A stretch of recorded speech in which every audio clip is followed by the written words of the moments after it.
So as you can see, we've overfilled the oil a little bit, but that's a good thing because when you start the engine, it takes time for the oil to get through the whole engine and it'll move to the top of the engine.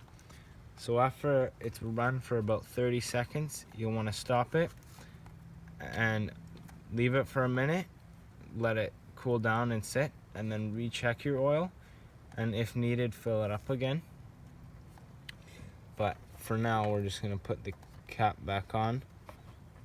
So the beauty of this style, as like Jamie mentioned, is you can't really overfill. Overfilling oil in an engine is very bad, but on this design, you can't truly overfill very easily anyway. So what we just did is we adjusted the brake here, and so we sit on it as if you're gonna ride it and feel where it feels comfortable. This one started up out here, so we brought it down to where it felt comfortable.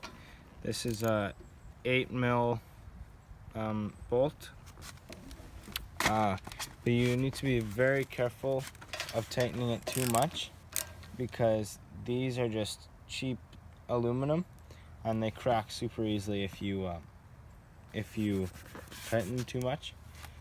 And if you're worried about it snapping or breaking off or slipping or whatever, you can, a trick to fixing that is by taking a piece of inner tube from a bicycle tire and using that rubber, just a little piece, putting it in there. So taking this off, putting it in there, and then putting it back on, and that enables it to stop from sliding because the rubber adds friction. So to adjust this, so it came in the package like this, with this gap, with about a full centimeter gap, but it's supposed to only have 2 to 4 millimeters to a 1/16 of an inch. So about that much is supposed to have Of free play before it engages, right? Before it starts the brake. So it should be about that, but this is like that. Okay, so how do we change that? So we're going to pull this out and then adjust this. Okay. So we'll adjust both of those so where we find what we want. So how is it now? Is that better? So brake starts here, so a little bit more.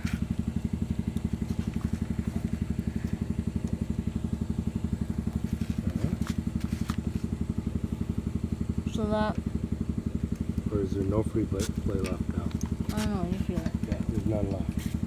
So we went too far.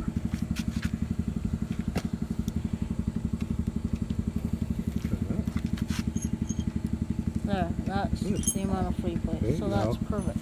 Do you remember what we do with that one? No. So that's the lock nut. So we're going to tighten that. We're going to get a small pair of pliers or the multi-tool and just snug that up so that it stays in place.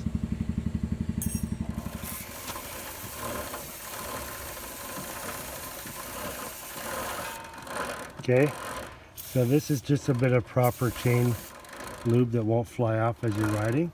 Now we rock the front tire and the side stand just to gently pull the rear off. That way we don't have to jack it up and keep moving the bike in order to get the whole chain.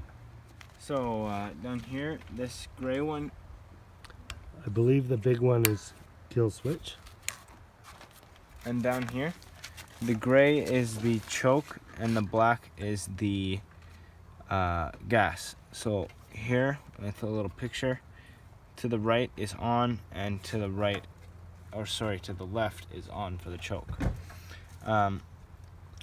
Even though it's a warm day out, it's the first time starting it, so we'll probably still need a choke.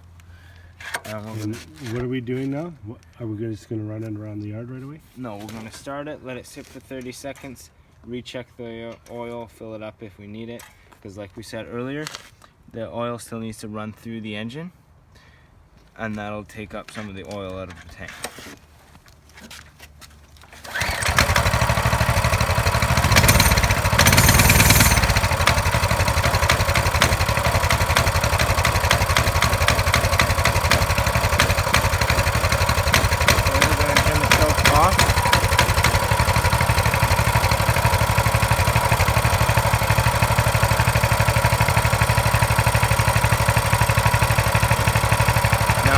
check the oil.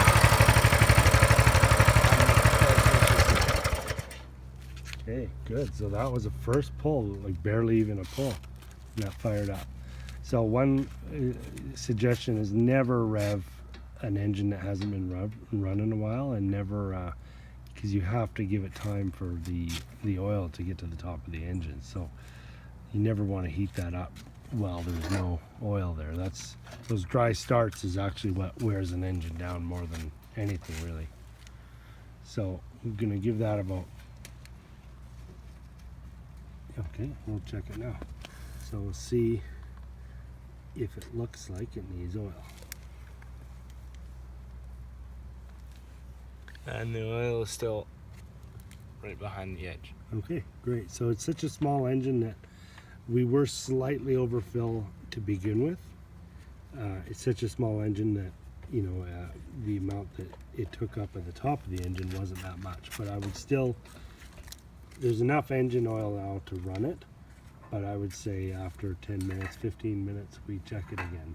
But other than that, it looks like she's ready to go. So we're gonna see how well the other one starts. See if it's that quick and easy. So I already turned the gas on and the choke. Okay, and so turn the kill switch. The choke is on. So hang on 1 second. So did you notice how that other one started? And it fired up nicely right away because the choke was on, but then it started kind of running rough within about 15 seconds. So that's a good idea. That you should turn the choke off. Yeah, maybe it's ready to turn the choke off. And you can always try half choke if you need to.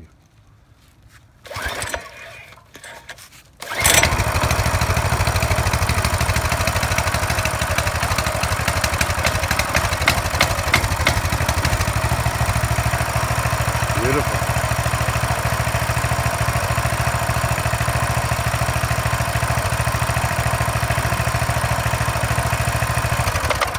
And we'll recheck the oil.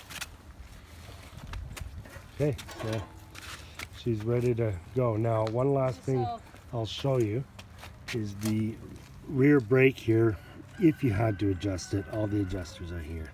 So I'm hoping everything's just fine from the factory. But if we need to, it's very classic old style adjustments. Real simple.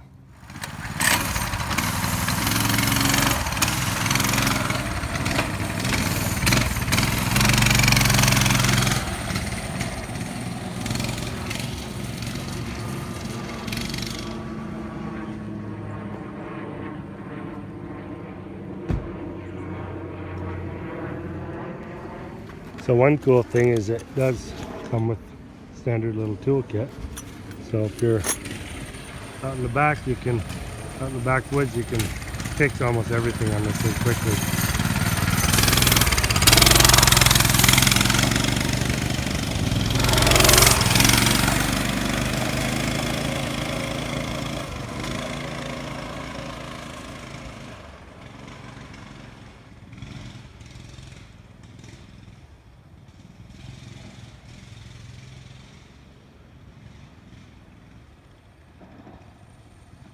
So it only has a rear brake, as you can see. So you still got to be careful with it. You can work with the governor on this thing so you can get more speed, but with kids you may want to be very aware of that. Maybe you don't want to. But it's kind of a perfect little hunting rig.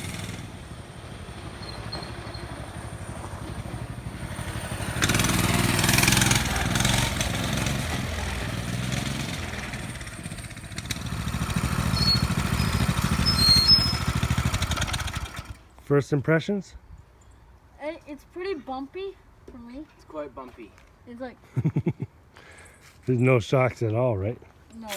So I think we could reduce the air pressure on the tires for you guys, because you guys are so light that you guys can get away with a lot less air pressure. Yeah. So I think, yeah, go ahead. I found that the pegs need to be back a little bit. For example, when you're standing up, it feels like your weight is forward. Yeah, well, you might not be able to do a lot about that. Yeah, I'm just saying. So there's a bit of smoke there, but that was just because we overfilled the oil. It hit the the base plate and it kind of flew back a little bit. Yeah, but it's pretty good. Yeah. Enough power to get you up that hill? Yep. Cool. So we get a pair of scissors and just snip these little zap straps. Yeah. So when I was going max speed up the hill, yeah, that was max speed. Yeah. So we're going to be able to adjust the governor on it, no problem, where we can get a fair bit more throttle out of it. So on this bike, one more thing about the trail bike is the chain right off the bat, out of about an hour total of riding it. And me and my brother have ridden many times before. We know how to ride a bike. We were literally just riding straight up the hill and the chain broke and came off. So I mean, I don't think anybody minds that this bike is cheaply made, but something as important as a chain, being so cheap and flimsy with a very light child rider and it breaking is not very impressive, especially if you want to take this out hunting or fishing.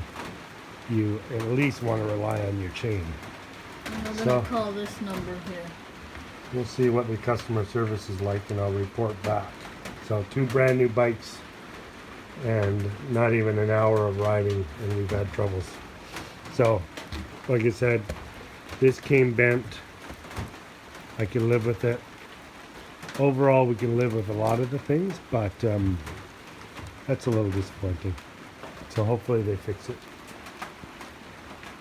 So a little follow-up on this. Talked to Coleman. They came through, sent me a new rack and new chain. So yeah, they were a little resistant to send me anything, but then I told them I was just going to return it to the store, and then they actually came through and sent me the stuff because they tried to say that it was damaged during shipping, and I said that was impossible because you can see that it was definitely a quality control issue when it was put together. I mean, this is how it was put together, and there was no damage at all. So anyway, they came through, so I was quite happy with their service that way.